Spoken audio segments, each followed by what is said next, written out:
Hello friends, मैं गगन कपूर आज आपको फाइनेंशियल अकाउंटिंग सब्जेक्ट में जीएसटी के बारे में बात करूंगा। जीएसटी का मतलब है गुड्स एंड सर्विसेज टैक्स। ये हमारे न्यू एजुकेशन पॉलिसी में इसके ऊपर काफ़ी बच्चों को लेकर के क्वेरीज आती रहती है कि सर इसके बारे में बताइए।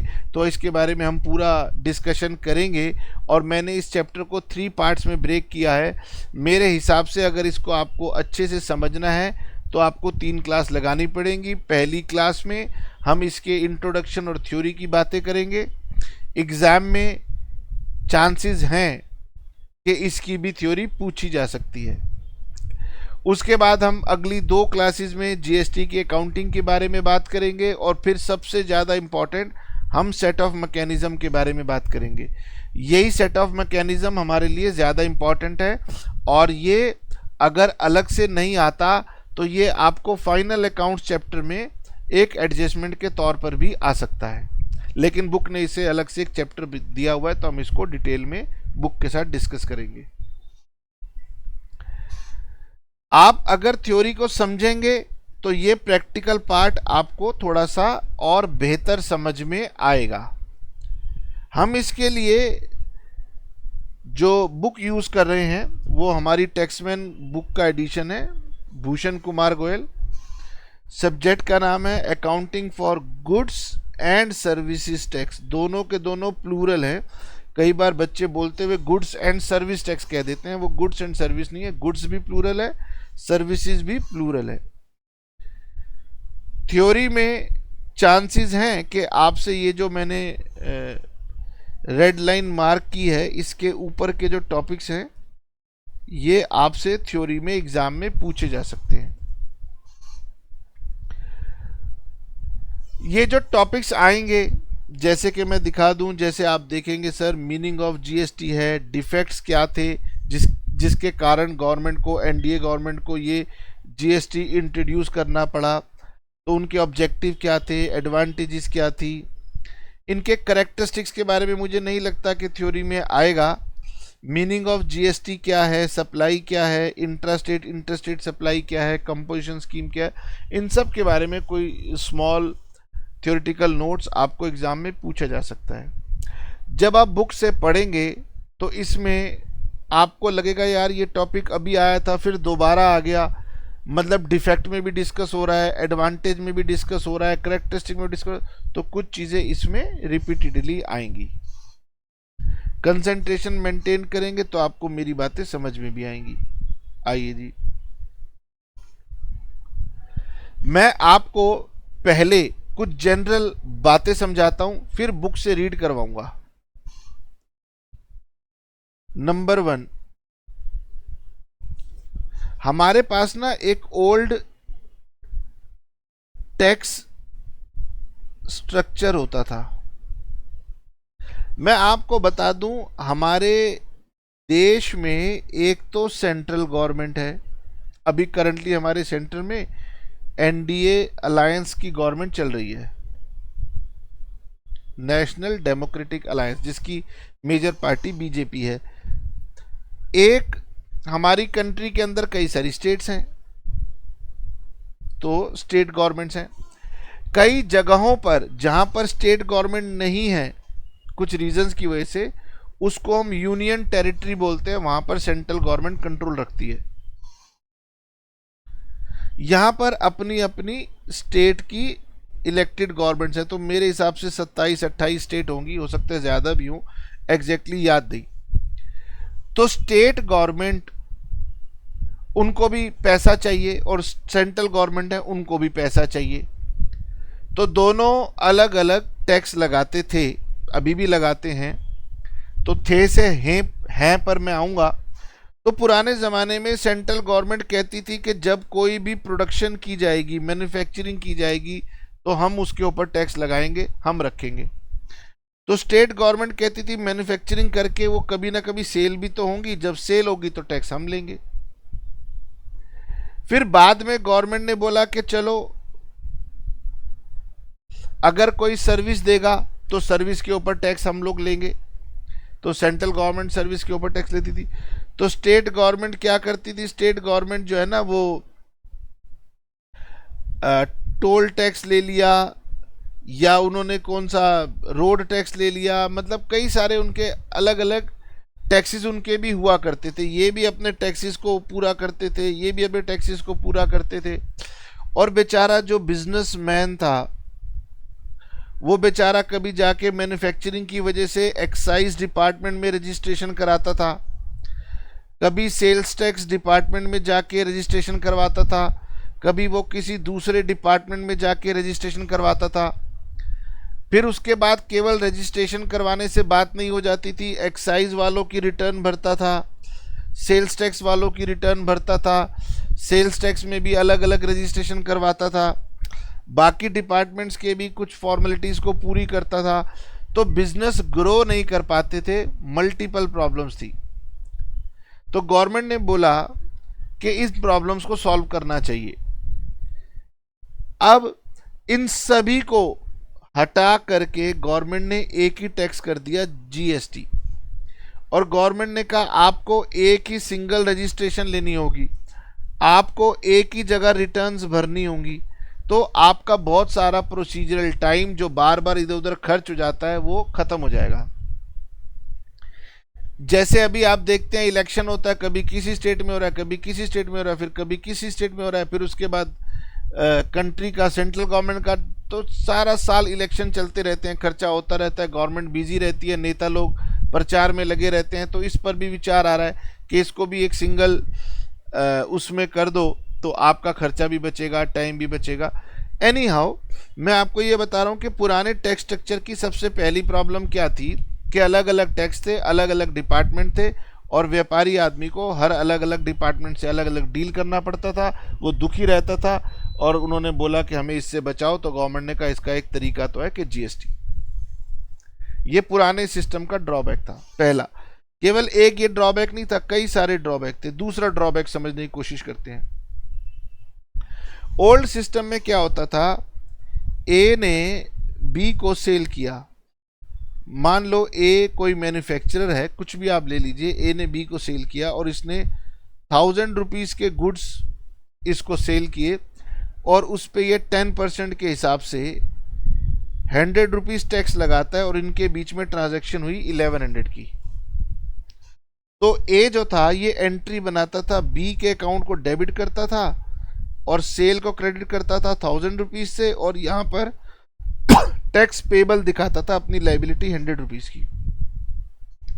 आप एंट्री के ऊपर मत जाना, ओल्ड सिस्टम की एंट्रियां जान के हमने क्या करना है।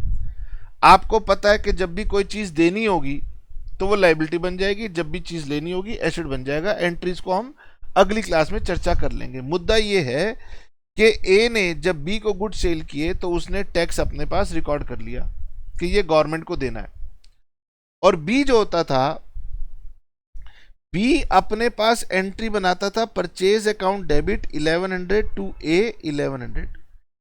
यानी कि मुद्दे की बात यह है कि ये जो टैक्स होता था ये बी की परचेज बन जाता था, यानी ए ने जो टैक्स दिया वो बी की परचेज बन गया। ए के पास अलग है, गुड्स अलग है, टैक्स अलग है, लेकिन जब बी के पास गया तो ये दोनों कंबाइंड हो जाते थे। अब बी क्या करता था, बी इसे सी को सेल कर देता था 1500 में। वो कहता था 1100 का मुझे आया, मैंने 400 रुपये का प्रॉफिट लिया, मैंने तुझे 1500 में सेल कर दिया। फिर वो 150 रुपीज़ इस पे टैक्स लगाता था, 1650 का सेल करता था। अब बी अपने पास एंट्री बनाता था सी डेबिट टू सेल 1500 और टू टैक्स पेबल 150, और सी अपने पास परचेज दिखा देता था 1650 की। यानी कि ए ने जो टैक्स बी से लिया वो बी के पास परचेज बन गया, यानी यहां पर गुड्स भी हैं और यहां पर टैक्स भी है। फिर उसके बाद जब बी ने टैक्स चार्ज किया, ये बी ने जो टैक्स चार्ज किया इसमें गुड्स के ऊपर दोबारा टैक्स लगा, पुराने वाले टैक्स के ऊपर भी दोबारा टैक्स लगा, है ना। और जो इसका प्रॉफिट था, जो इसने एक्स्ट्रा प्रॉफिट 400 रुपये का प्रॉफिट लिया था, उसके ऊपर भी टैक्स लगा। यानी अगर आप देखोगे तो 150 का ब्रेकअप आपको समझ में आएगा। पुराने वाले 1000 रुपए के गुड्स पर 100 रुपए का टैक्स दोबारा लगा। जो 100 रुपए का टैक्स ए ने चार्ज किया था उसके ऊपर भी टैक्स लगा, और 400 रुपए के प्रॉफिट के ऊपर भी टैक्स लग गया। यानी टोटल 150 रुपए का टैक्स गवर्नमेंट को गया। पुराने सिस्टम में जितनी बार गुड्स आगे सेल होता था उतनी बार पुराने वाले टैक्सेस के ऊपर फिर से टैक्स का बर्डन आता था। टैक्स के ऊपर टैक्स, टैक्स के ऊपर टैक्स, तो फाइनली जो गुड्स था वो टैक्स के ऊपर टैक्स लगने की वजह से महंगा होता था। अब गवर्नमेंट ने कहा कि भाई अगर ए ने बी को सेल किया तो ए भी कुछ प्रॉफिट चार्ज करेगा, बी ने सी को सेल किया तो बी भी प्रॉफिट चार्ज करेगा, सी भी चार्ज करेगा, उस पर हमारा कंट्रोल नहीं है। पब्लिक कह रही थी कितनी महंगाई है, हमें कितना महंगा सामान मिलता है, तो गवर्नमेंट ने कहा अच्छा तो अब हम क्या करें बताओ। तो लोगों ने बोला तुम तो थोड़ी रहम करो कि टैक्स के ऊपर तुम टैक्स लगाते हो, वो तो हटा लो। तो गवर्नमेंट ने कहा अच्छा ठीक है, इस सिस्टम को हम ठीक कर देंगे। गवर्नमेंट ने कहा कि हर स्टेज के ऊपर हम टैक्स को अलग कर देंगे और टैक्स के ऊपर टैक्स नहीं लगने देंगे। तो पहले टैक्स के ऊपर टैक्स लगता था, उसको बोलते थे कास्केडिंग इफेक्ट। कास्केडिंग इफेक्ट का मतलब टैक्स ऑन टैक्स, ये लगता था। और गवर्नमेंट ने जीएसटी में क्या किया, इसको हटाया।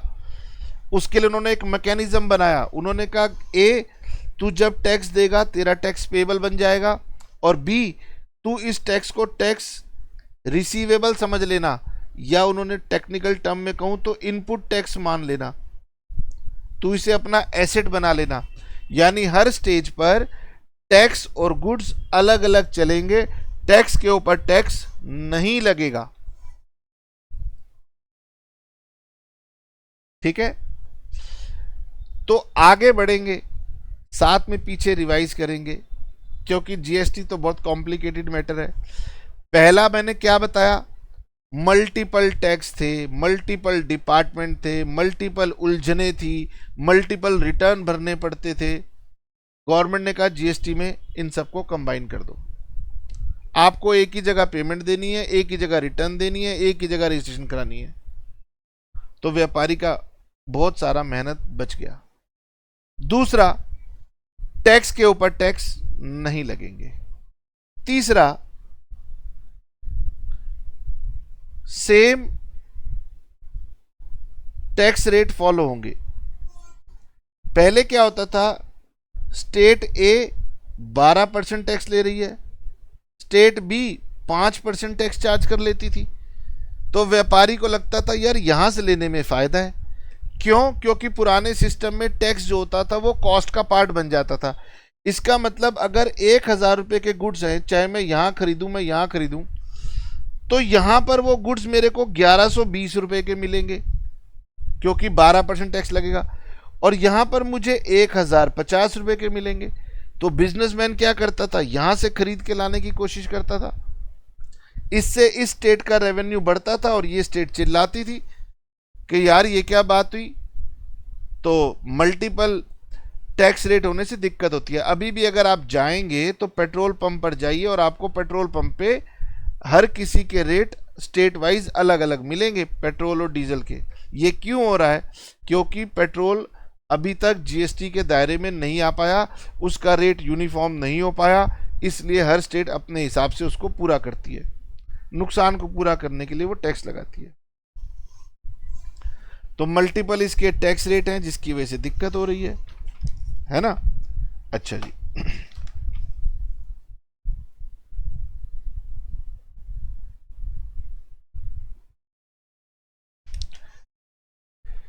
एक समस्या और होती थी, वो भी समझ लीजिए। ये स्टेट ए है, ये स्टेट बी है। स्टेट ए से स्टेट बी में गुड सेल हुए, टैक्स चार्ज हुआ।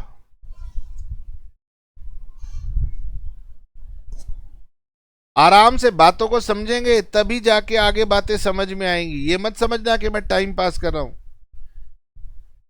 सर, एक स्टेट से दूसरी स्टेट में गुड सेल हुए, टैक्स चार्ज हुआ, अब झगड़ा हो गया। ए स्टेट कहती है कि टैक्स मैं रखूंगी और बी स्टेट कहती है कि भाई टैक्स मैं रखूंगी।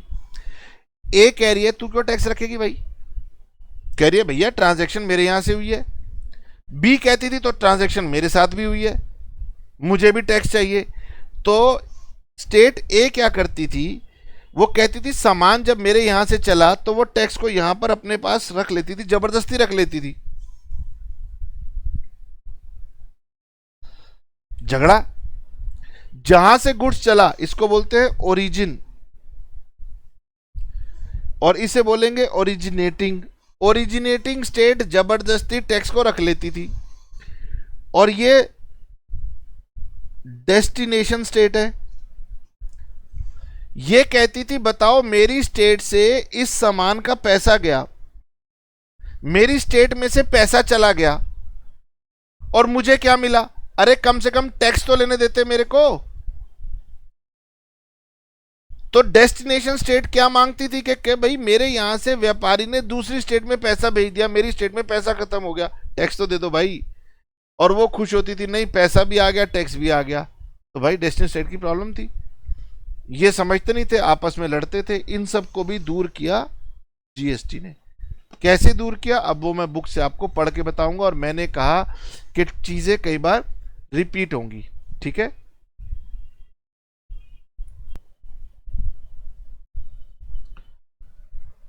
क्या कहती है बुक अब रीड करते हैं और मैं आपको बताता रहूंगा क्या एग्जाम के लिए लर्न करना है और क्या सिर्फ आपको रीड करना है।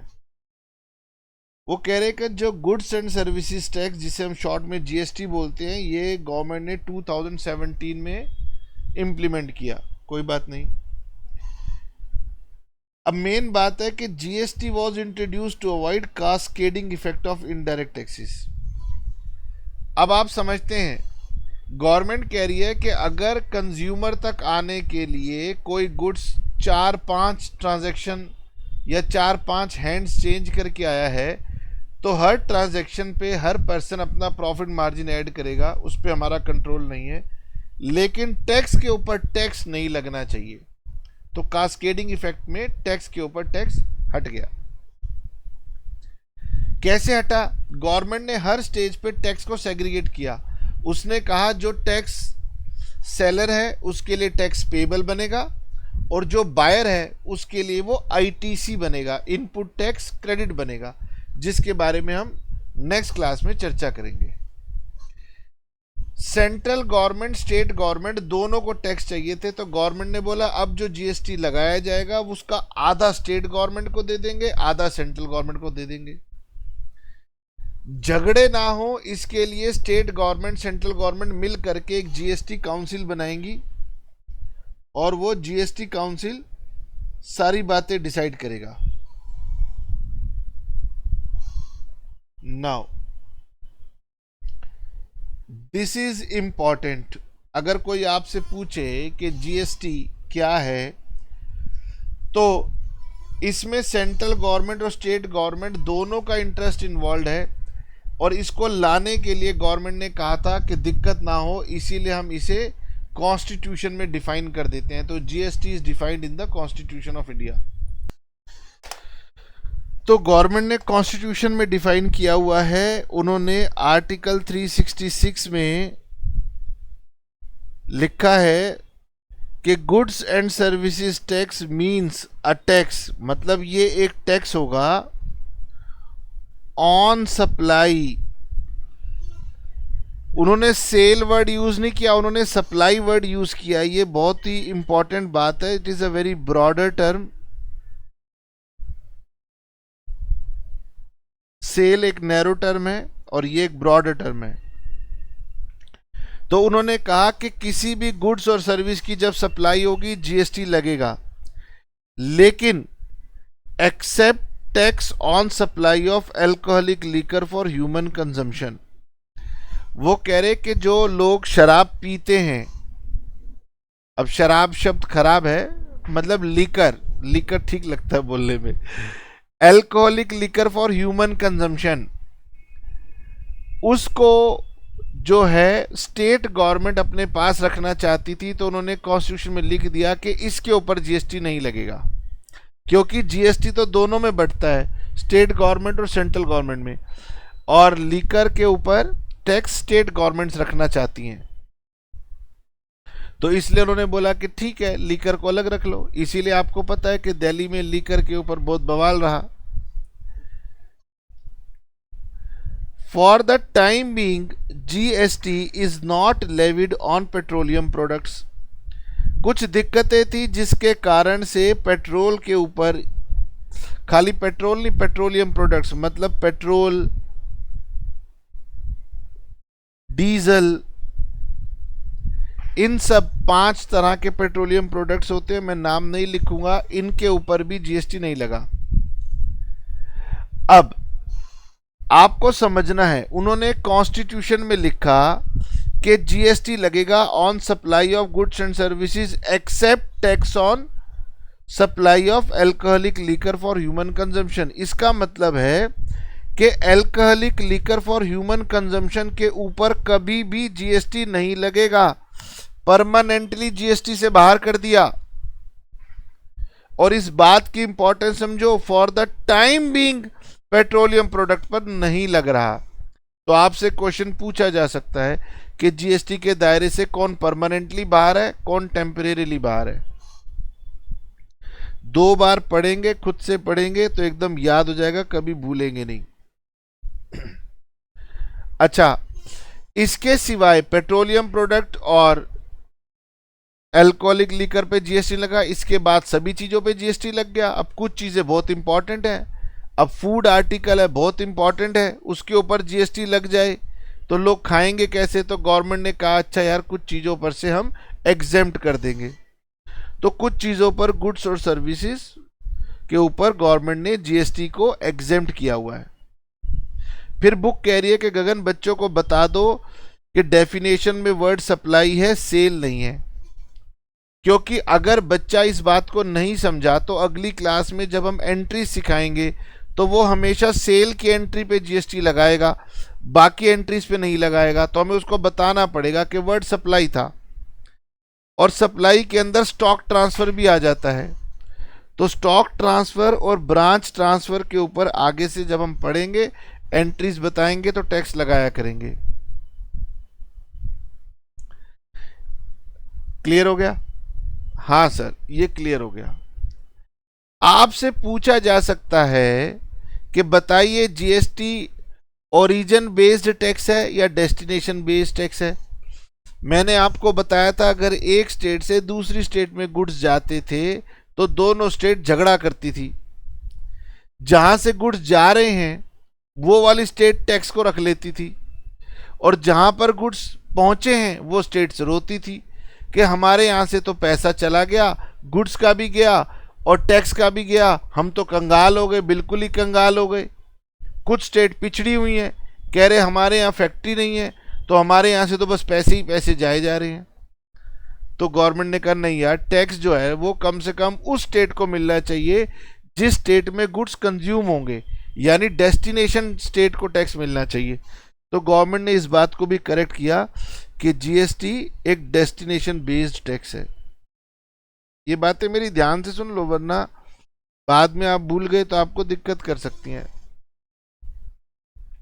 यानी जीएसटी उस स्टेट को मिलना चाहिए जिस स्टेट में गुड्स की कंजम्पशन होती है, उस स्टेट को नहीं मिलना चाहिए जिस स्टेट में गुड्स को प्रोडक्शन किया गया या सेल किया गया। ठीक है सर। फिर क्योंकि ये जीएसटी में नहीं आया, क्योंकि स्टेट्स चाहती थी कि alcoholic liquor for human consumption पे टैक्स हमें मिलता रहे।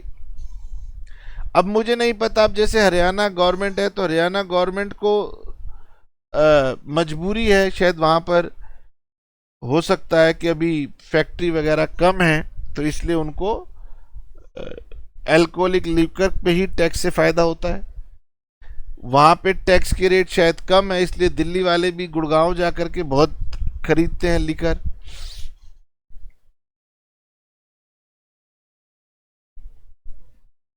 ठीक है। अच्छा,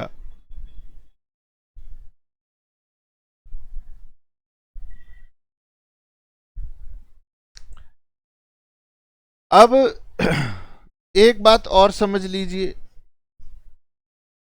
हालांकि ये टेक्निकल बातें, इसका अकाउंटिंग के साथ बहुत रिलेशन नहीं है, लेकिन उन्होंने लिखा हुआ है, वो कह रहे हैं कि जब कोई रजिस्टर्ड पर्सन, मतलब जो जीएसटी में रजिस्टर्ड है, अगर वो सप्लाई करेगा गुड्स एंड सर्विसेज की, और जिस स्टेट से वो सप्लाई करता है उसे हर स्टेट्स में जाके रजिस्ट्रेशन लेना पड़ता है।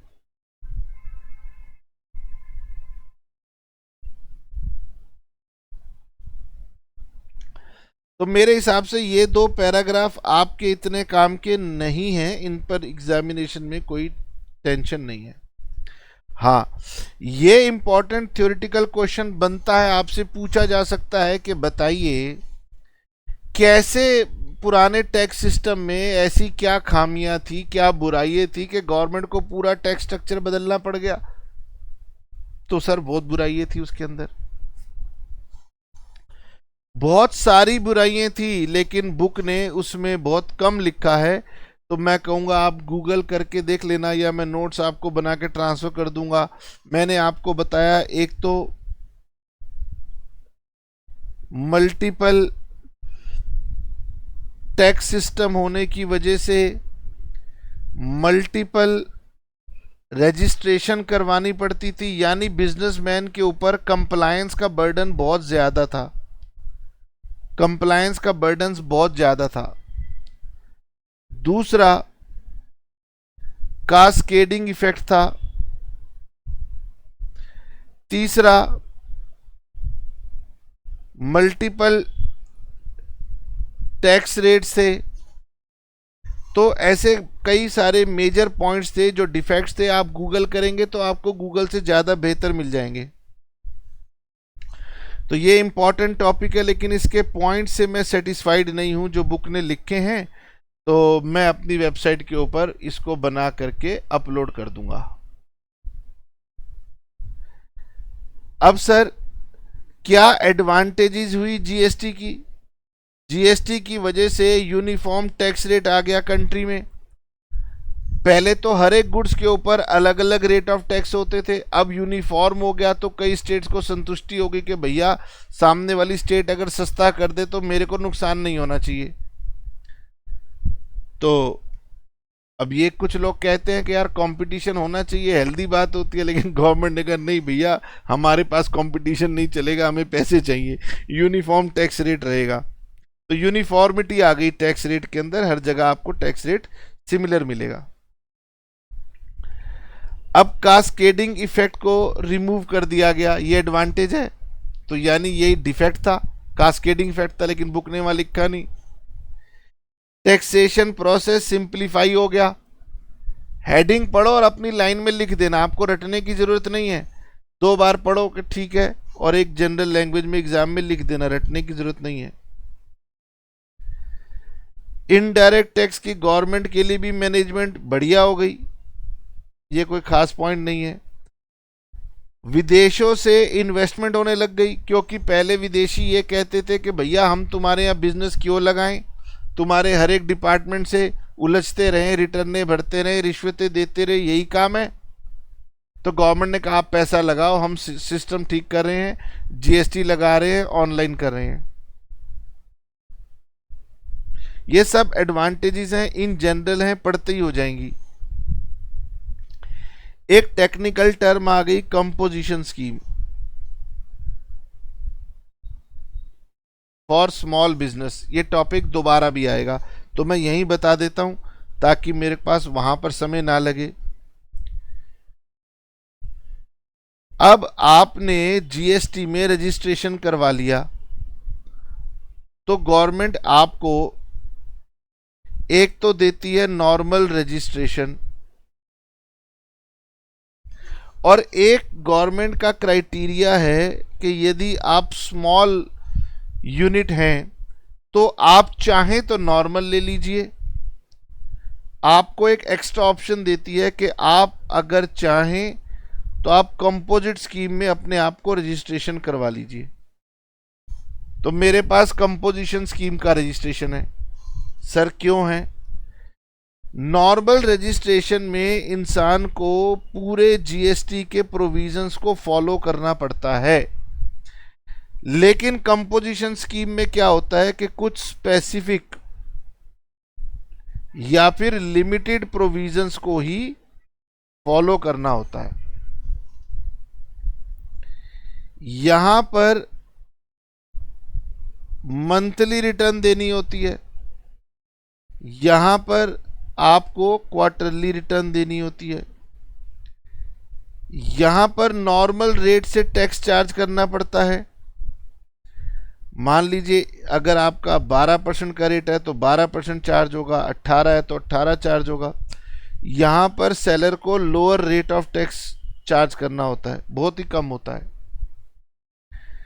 यहां पर आपको आईटीसी मिलता है, सबसे मेन चीज यहां पर आईटीसी मिलता है, और यहां पर कोई आईटीसी नहीं मिलता। गवर्नमेंट कहती है यहां पर तुम बहुत थोड़ा टैक्स दोगे, आईटीसी नहीं मिलेगा। कंप्लायंस का बहुत बड़ा फर्क है।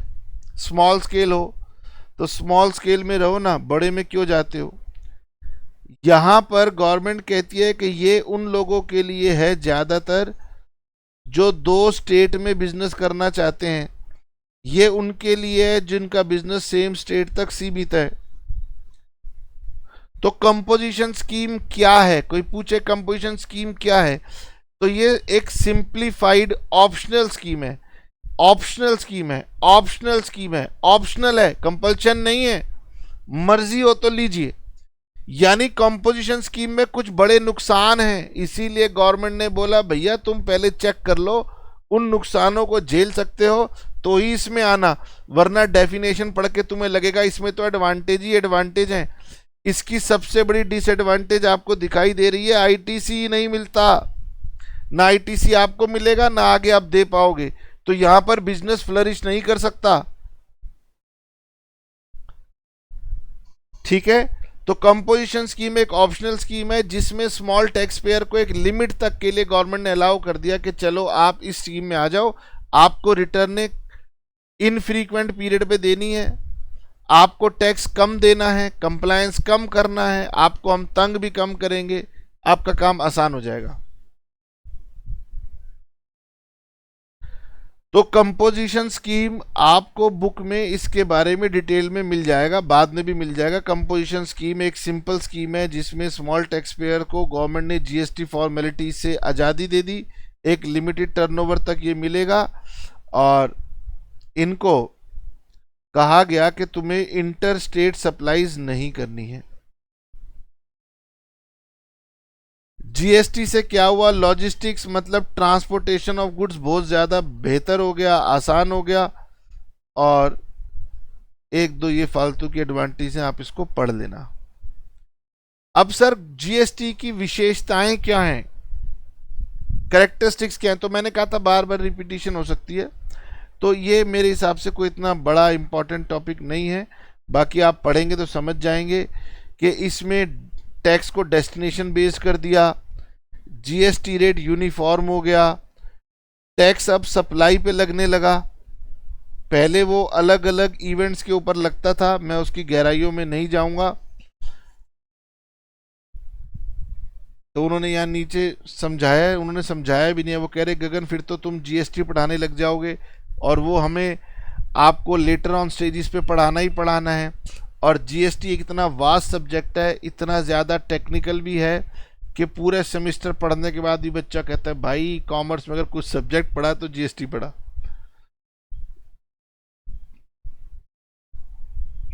कास्केडिंग इफेक्ट को रिमूव कर दिया, आईटीसी ले लो, टैक्स के ऊपर टैक्स लगाने की जरूरत नहीं है।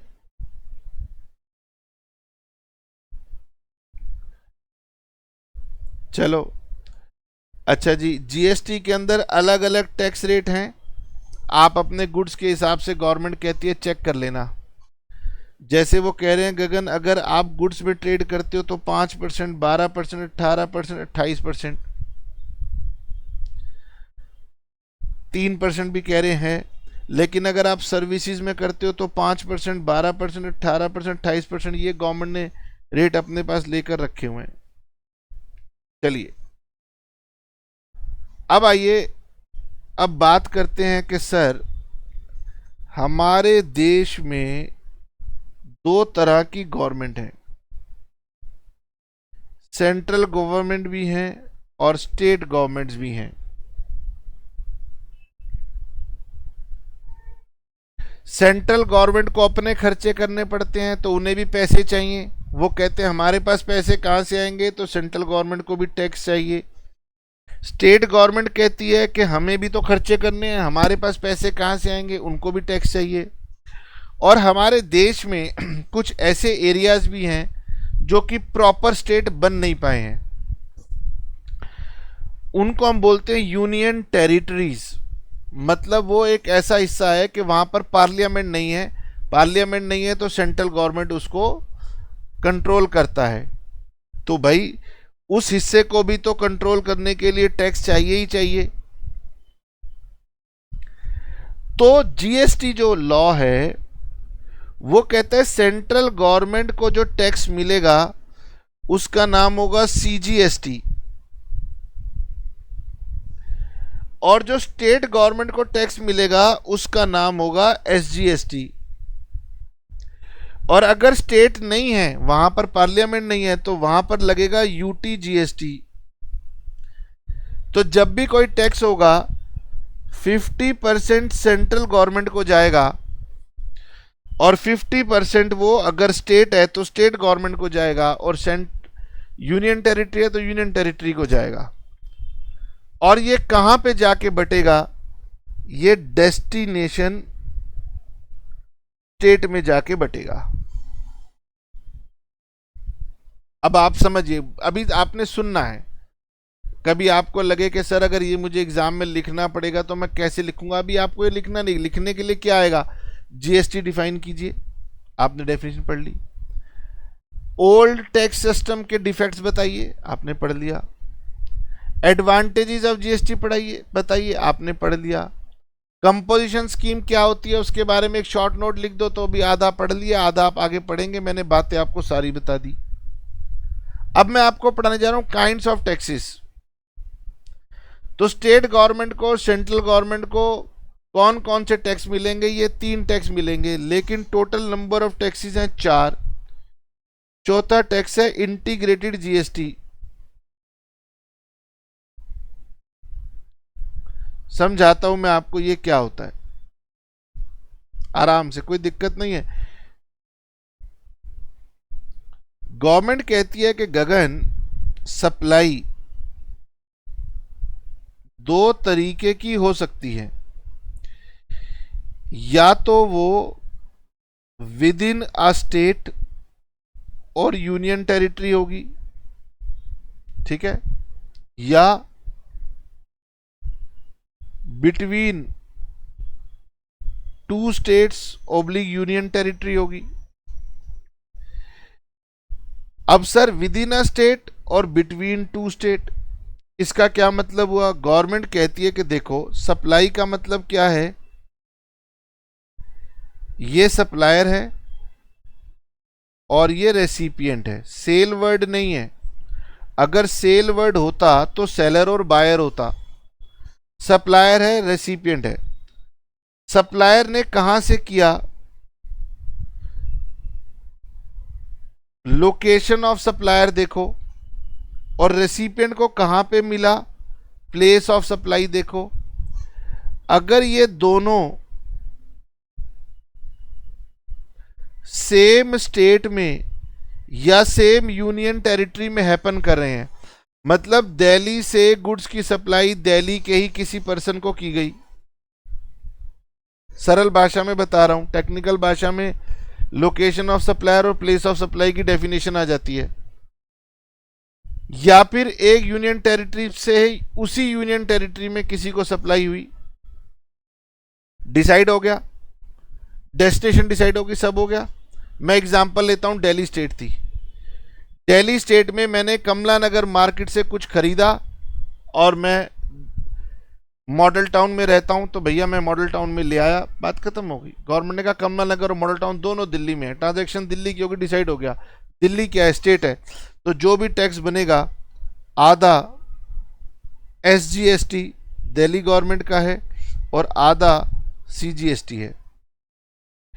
जहां स्टेट नहीं होगी तो वहां यूनियन टेरिटरी होगी, तो वहां पर स्टेट गवर्नमेंट की जगह यूनियन टेरिटरी का जीएसटी आ जाएगा। इसे हम नाम देते हैं इंट्रा स्टेट सप्लाई। इसे हम नाम देते हैं इंट्रा स्टेट सप्लाई। ठीक है। अब मान लीजिए ट्रांजैक्शन हुई बिटवीन दिल्ली एंड गुजरात, चाहे दिल्ली से गुजरात हुई या गुजरात से दिल्ली में हुई, कोई भी सप्लाई हुई, तो इसे हम बोलेंगे between two state inter state supply. और जब भी इंटर स्टेट सप्लाई होगी तो आपको आईजीएसटी चार्ज करना है। आईजीएसटी मान लो आपने लगाया 18%, जब इंट्रा स्टेट होती है तो वो उसी का आधा आधा 9% यही होता है।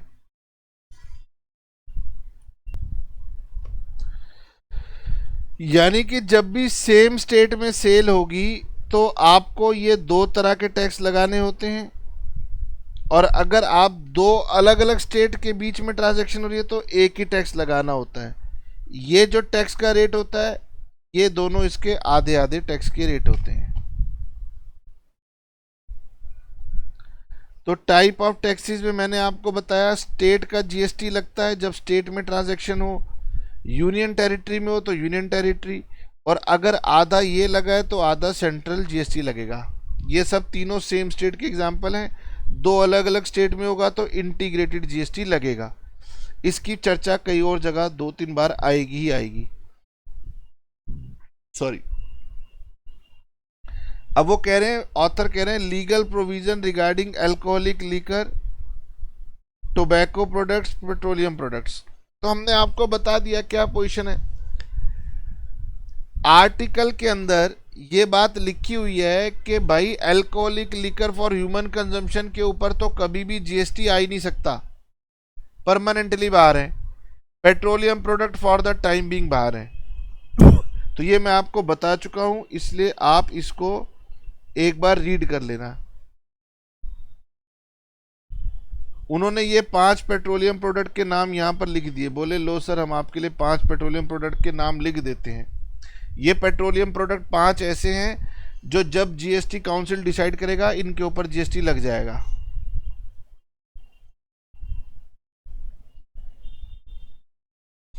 वो कह रहे हैं कि गगन कस्टम ड्यूटी पहले भी लगती थी, जीएसटी आने के बाद भी लग रही है, स्टैंप ड्यूटी पहले भी लगती थी अब भी लग रही है, और मोटर व्हीकल के ऊपर एक सेस लगता था, वो जो भी है उसके बारे में बात कर रहे हैं। और बोले वो जो छोटी छोटी संस्थाएं होती हैं ना सरकार की, म्यूनिसिपैलिटी वगैरह, उनको उन्होंने एंटरटेनमेंट टैक्स वगैरह ये ऐसे छोटे छोटे टैक्सेस की दे रखी है, राइट। खैर वो हमारे काम की बात नहीं है। अब देखो जो जीएसटी है वो डुअल जीएसटी है, घबराना मत। डुअल जीएसटी का मतलब क्या है कि सेंट्रल गवर्नमेंट को भी हिस्सा मिलता है, स्टेट गवर्नमेंट को भी मिलता है, इसीलिए आप सीजीएसटी और एसजीएसटी दोनों टैक्स चार्ज करते हो।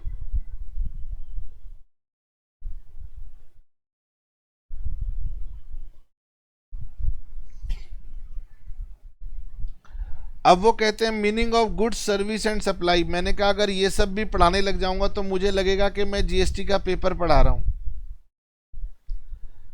अब वो कह रहे गगन देखो गुड्स को हमने डिफाइन कर दिया, गुड्स में हर तरह की मूवेबल प्रॉपर्टी आएगी, लेकिन इसमें पैसे नहीं आएंगे और इसमें सिक्योरिटीज नहीं आएंगी। उन्होंने कहा गगन हर चीज गुड्स है लेकिन पैसों को छोड़ दो, पैसे गुड्स नहीं है। और जो शेयर मार्केट है ना उसके ऊपर एक अलग टैक्स लगता है, सिक्योरिटी ट्रांजैक्शन टैक्स, इसलिए गवर्नमेंट ने बोला शेयर्स वगैरह को भी आप छोड़ दो, वो भी गुड्स नहीं है। यानी अगर शेयर खरीदोगे बेचोगे तो कोई जीएसटी नहीं लगेगा। अगर आप बैंक में जाके पैसे जमा करोगे, बैंक से जाके पैसे निकालोगे, पैसों को आप लेन देन कर रहे हो किसी को, उस पर कोई टैक्स चार्ज नहीं होगा। इन चीज़ों को छोड़ करके जितनी भी चीज़ें होंगी वो आपकी सर्विस में आ जाएंगी। तो यहाँ पर एक डेफिनेशन है कि गुड्स के अंदर आती है मूवेबल प्रॉपर्टी। मोबाइल फ़ोन क्या है? Movable property. और सर्विस कहती है कि जो गुड्स नहीं है वो मेरे पास सर्विस में आ जाएगा। तो यहाँ पर बिल्डिंग इमूवेबल प्रॉपर्टी है तो वो सर्विस में आ जाती हैं, तो उसके बारे में हम डिटेल में नहीं जाएंगे क्योंकि वो हमारा सब्जेक्ट मैटर नहीं है। सप्लाई की डेफिनेशन बेटे अननेसेसरली अपने आप को तंग मत करना, क्योंकि वो ये आपसे अकाउंट्स में वो आपसे ये पूछेंगे नहीं। हाँ, ये ज़रूर आपके लिए इम्पॉर्टेंट हो जाता है कि इंट्रा स्टेट सप्लाई और इंटर स्टेट सप्लाई क्या है। इंट्रा का मतलब है सेम स्टेट या सेम यूटी के अंदर ट्रांजैक्शन हुई, और इंटर स्टेट का मतलब है बिटवीन टू स्टेट हुई। इसमें आईजीएसटी चार्ज होता है, दोबारा बता रहा हूँ, और इसमें एसजीएसटी या यूटीजीएसटी प्लस सीजीएसटी, ये अगर 28% है तो ये 14 चार्ज होंगे। ठीक है, इसको आप लर्न करेंगे। कंपोजिशन स्कीम के बारे में अभी मैंने आपको बताया था कि स्मॉल जो बिजनेसमैन है उन्हें कंपोजिशन स्कीम दी गई, उनसे कहा गया कि आप सेम स्टेट के अंदर काम करोगे और आपको कोई आईटीसी नहीं मिलेगा, आप जिसे बेचोगे उससे जीएसटी चार्ज नहीं करोगे, और जो कंपोजिशन स्कीम लेगा उसे टैक्स अपनी पॉकेट से पे करना है। यानी यहां पर जो टैक्स है वो मेरे गुड्स की कॉस्ट का पार्ट एक तरीके से बन जाएगा। ये स्मॉल टैक्स पेयर से कोई ज्यादा फर्क नहीं पड़ता, तो गवर्नमेंट ने उनको ये ऑप्शन दे दी। चलो, अब इसके बाद हमारे प्रैक्टिकल रिलेटेड बातें शुरू होंगी। इससे हमारी प्रैक्टिकल बातें अब शुरू होंगी, और वो बातें हम आपके साथ नेक्स्ट क्लास में करेंगे। आज हम यहीं थ्योरी तक रहते हैं और यहाँ पर अपनी क्लास को रोक देते हैं।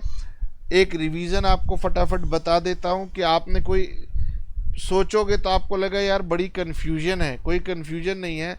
आपसे पूछा जाएगा जीएसटी का मीनिंग, आपसे पूछा जाएगा defects of old tax structure, कोई कॉमन बातें हैं।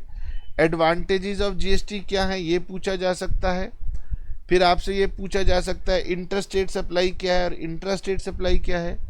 आपसे पूछा सकता है थ्योरी में भाई कंपोजिशन स्कीम क्या है। और बस ये 2 4 5 बातें हैं, हेडिंग्स को पढ़ लेना, अपनी लैंग्वेज में लिख देना, कोई दिक्कत नहीं, मोटी मोटी 3 4 बातें थी। इसके बाद प्रैक्टिकल स्टार्ट होगा, तो प्रैक्टिकल स्टार्ट होगा तो हम दोबारा ये बातें, कुछ बातें फिर से रिपीट होंगी, तो आपको और ज़्यादा कॉन्फिडेंस आ जाएगा कि हाँ हम इन टर्म्स को पहचानते हैं। चलिए, तो आज इतना ही। नेक्स्ट क्लास में हम आपके साथ प्रैक्टिकल एंट्रीज के बारे में बातें स्टार्ट कर देंगे, और फिर उसके बाद लास्ट क्लास में हम मोस्ट इम्पॉर्टेंट बात करेंगे जिसे हमने कहा था सेट ऑफ। सेट ऑफ कैसे करते हैं। चलिए, टाटा, बाय बाय, सी यू। ये वीडियो हो सकता है आपको यूट्यूब के ऊपर मिल जाए तो प्रमोशन पर्पस से है। बाकी अगर आपको लगे कि हाँ सर थोड़ा तो वज़न है आपकी बातों में, तो फिर हमारी कोचिंग ज्वाइन कर सकते हो। डिटेल स्क्रीन के आपके सामने में आ रही हैं। अब सर हमें ये नहीं पता कि आपका पढ़ाने का सिस्टम क्या होता है, तो हमारे यहाँ हाइब्रिड सिस्टम होता है।